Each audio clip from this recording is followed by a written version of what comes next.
నమస్కారం NSTV news కి స్వాగతం. నా పేరు సంధ్య. ముందుగా వార్తల్లోని ముఖ్యాంశాలు. సారంగాపూర్ మండలం జామ్ గ్రామ చెరువు సమీపంలో జిల్లా కలెక్టర్ అభిలాష అభినవ్, జిల్లా ఎస్పీ జానకి షర్మిలతో కలిసి ఆకస్మికంగా తనిఖీ నిర్వహించారు.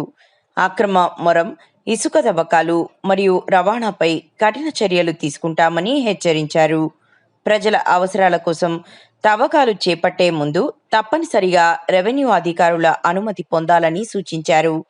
అక్రమ తవ్వకాలకు పాల్పడిన వారిపై అవసరమైతే పీడీ యాక్ట్ కింద కేసులు నమోదు చేస్తామని తెలిపారు. అండ్ ఇప్పుడు ఇటు సైడ్ ఎవరు రాకూడదు. ఎవరిది భూమి ఇది? ఇది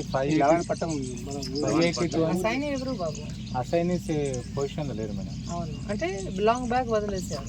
బ్యాంక్ బ్యాక్ అంటే ఇది ఏమైందంటే మేడం, ఇక్కడ అసైనీస్ ఉండే, అయితే విలేజర్స్ అందరు వచ్చేసేసి మనకు పాడి పశు పంట కావాలని చెప్పేసి ఆబ్జెక్షన్ చేస్తే వెళ్ళాను మేడం.